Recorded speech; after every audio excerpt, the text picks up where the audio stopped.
अस्सलाम वालेकुम everyone, I hope you all are doing well. और आज हम डिस्कस करने वाले हैं सब्सटेंटिव एंड प्रोसीजरल लॉ के कॉन्सेप्ट को।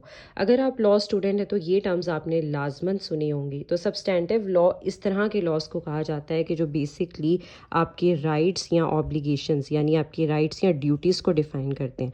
और वो राइट्स एंड ड्यूटीज़ किस तरह डिफ़ाइन करते हैं, जैसे हमारे पास सब्सटेंटिव लॉ मौजूद है, पाकिस्तान पीनल कोड PPC है, हमारे पास कॉन्ट्रैक्ट लॉ है, हमारे पास जो है प्रॉपर्टी लॉज हैं, या जो भी इस तरह के लॉज जो कि राइट्स एंड ड्यूटीज़ को डिफाइन करें वो सब्सटेंटिव लॉज की कैटेगरी में फॉल करते हैं।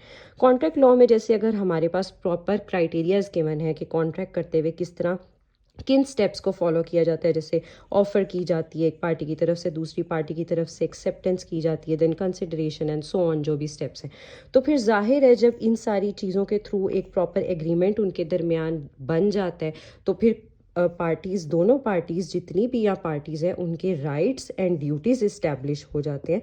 और वो फिर कौन डिफाइन कर रहे हैं? Obviously substantive law. अगर कॉन्ट्रैक्ट लॉ के हवाले से बात की जाए तो वो जो एग्रीमेंट उनके दरमियान हुआ था उस हवाले से उन पार्टीज़ के दरमियान जो भी राइट्स एंड ड्यूटीज़ इस्टेब्लिश हो रही थी वो कॉन्ट्रैक्ट लॉ एक्सप्लेन करेगा। इसी तरह पाकिस्तान पीनल कोड है तो वहाँ पर भी जो क्राइम्स हैं उन्हें स्पेसिफाई कर दिया गया है कि क्या क्या चीज़ें क्राइम्स की कैटेगरी में आएंगी। जैसे अगर किसी ने मर्डर कमिट किया है, किसी ने थेफ्ट कमिट किया है, उसके बाद फिर उन मर्डर, थेफ्ट या जो भी अदर क्राइम्स हैं उनकी पनिशमेंट्स क्या हैं, और वो जिस पर्सन के ऊपर पनिशमेंट इम्पोज होगी उसके ऊपर फिर क्या लाइबिलिटीज़ आएंगी, और वो पर्सन जिसके अगेंस्ट वो ऑफेंसेस कमिट किए गए हैं उसके फिर क्या राइट्स होंगे। तो वो सारा कुछ हमें कौन बता रहे हैं? सब्सटेंटिव लॉ बता रहे हैं, यानी जिसने राइट्स एंड ड्यूटीज़ को डिफाइन कर दिया।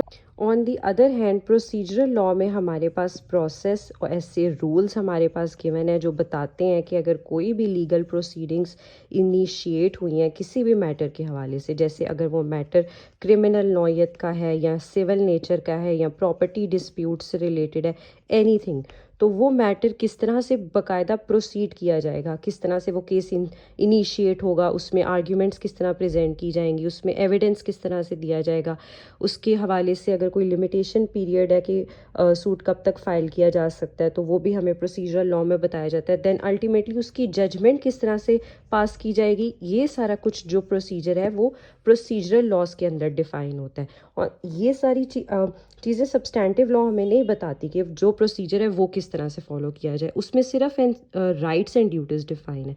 तो ये था सब्सटेंटिव एंड प्रोसीजरल लॉ का डिफरेंस। आई होप कि आपको क्लियर हो गया होगा। अगर कोई कन्फ्यूजन है तो आप कमेंट सेक्शन में पूछ सकते हैं, और वो लोग जिन्होंने अभी तक मेरा चैनल सब्सक्राइब नहीं किया उनसे रिक्वेस्ट है कि काइंडली चैनल को सब्सक्राइब कर दीजिए।